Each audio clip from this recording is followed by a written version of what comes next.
ceux qui demandent des réponses à Dieu sont parfois étiquetés, on leur colle une étiquette mystique.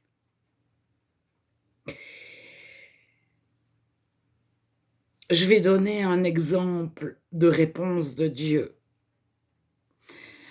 Je faisais un travail très précis avec une machine, mais je ne savais pas régler la machine. Il fallait un préposé, mais il devait régler plusieurs machines. Et un jour, ma machine était mal réglée, elle était plus précise. Et j'ai demandé au préposé et il m'a dit: «Ouh, ça va quand même». Je voulais que mon travail soit bien fait, c'est-à-dire qu'il passait pas la rampe. L'étape d'après, le superviseur m'aurait dit: «C'est faux». Donc je l'ai rappelé: «Viens régler ma machine». Non. Et c'était comme si j'étais entourée de non-chrétiens qui cherchaient mes réactions, qui me cherchaient. Et j'ai prié, je me suis dit: «Si je vais trouver quelqu'un plus haut, qu'est-ce que je fais? Si je continue mon travail de façon imprécise?» Et je priais en travaillant, mais personne ne savait que je priais, ça ne se voyait pas, j'ai pas fait comme ça. Et j'ai reçu dans mon cœur: «Règle toi-même la machine». Alors, j'avais vu le préposé régler ma machine avec d'autres machines de 3 fois, donc je l'ai plutôt déréglé que réglé. Et le préposé est arrivé en courant, m'a dit: «Ne touche pas», et c'était au moment où je la réglais, ça l'a encore plus déréglé. Comme ça, de presque juste, c'est devenu tellement faux, il était obligé de me la régler. Mais vis-à-vis de ces personnes, ça a créé un déblocage d'une situation qui dépassait ce cadre. Je déteste parler parce que je parle d'autres personnes. Alors, si la personne était à côté de moi, puis qu'on parlait les 2, et s'il y a 5 personnes impliquées, on parle les 5, c'est très différent. Mais je vais donner un autre exemple. Heu, on a acheté un canapé neuf, pas très cher, et après quelques mois, hem, la petite cheville en bois qui était comme une grosse vis en bois, heu, se désemboîtait. Elle était pas cassée, mais elle se dé alors il fallait tapoter sur les côtés pour que le canapé, reste. Mais si on s'asseyait une fois, on se relevait, on s'asseyait une fois, on se relevait, les côtés s'écartaient et il y avait un petit espace. Et bien sûr, un jour, on a eu une visite et la visite s'est assise sur le canapé et elle a passé tout droit, elle s'est retrouvée par terre. Enfin, le canapé, bon, c'était pas tout à fait par terre, mais le côté est tombé. Le côté est tombé comme ça. Et j'ai dit: «Dieu, il nous faut un canapé de toute urgence». Heu, alors ce canapé était brun foncé. Nous avions un chat avec des poils blancs.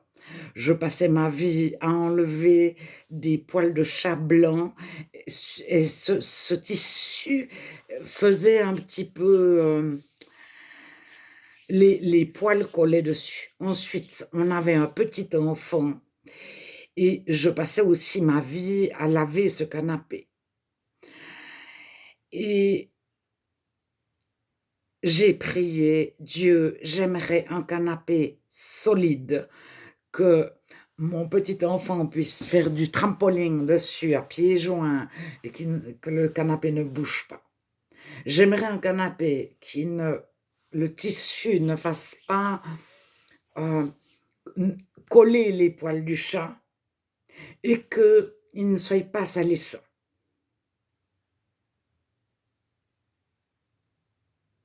Et c'était la mode des canapés unis à couleur foncée.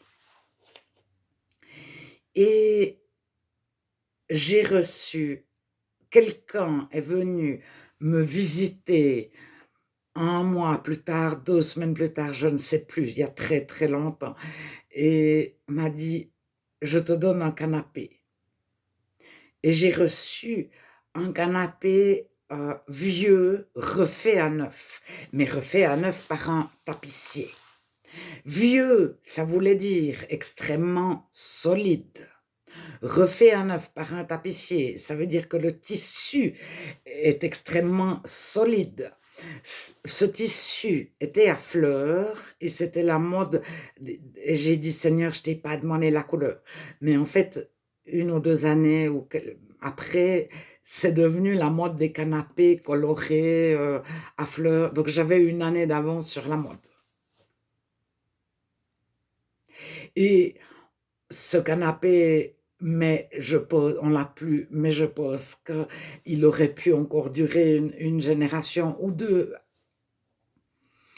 Et donc la personne qui m'a parlé du canapé m'a dit: «Je te donnerai la petite table». Mais je n'ai jamais reçu de petite table, d'aucune table basse de salon.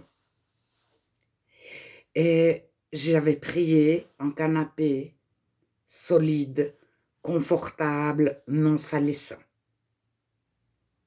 Et j'ai reçu un canapé solide, confortable, non salissant, mais je n'avais jamais demandé une table.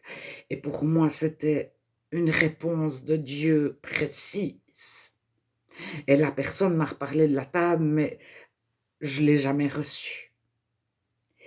Et je pense que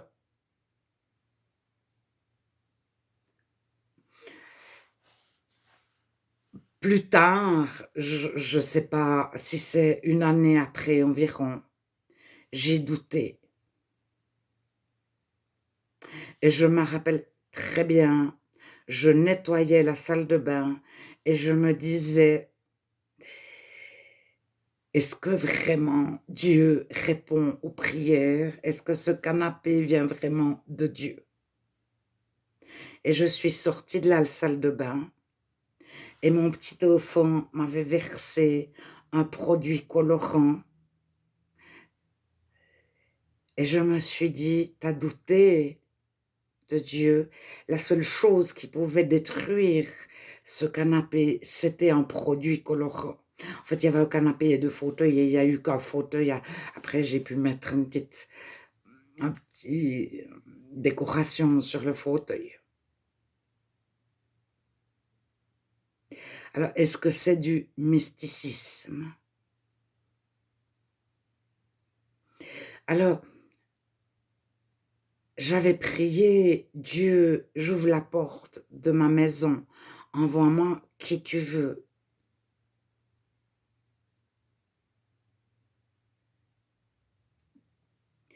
Et la personne qui m'a offert le canapé, un jour, j'y ai raconté que j'avais prié et je me rappelle, elle était presque, je l'ai pas assez remerciée elle, parce qu'elle avait investi énormément dans le tapissier décorateur qui était un professionnel, un artisan et cetera.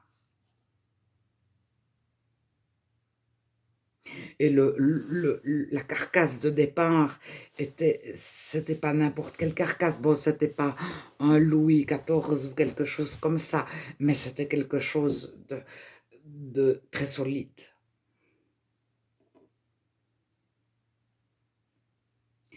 Et alors après, que dire à qui? Alors cette personne, je pense que je ne l'ai pas assez remerciée.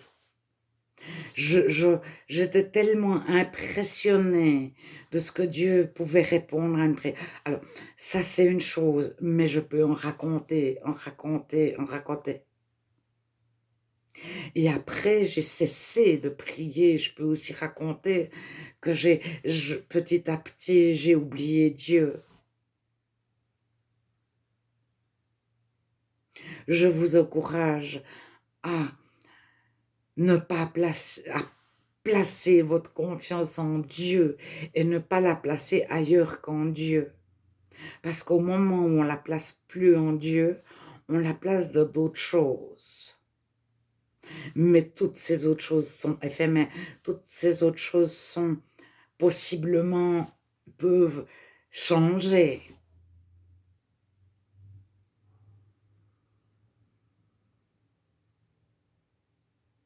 Dieu, lui, est là, il ne change pas.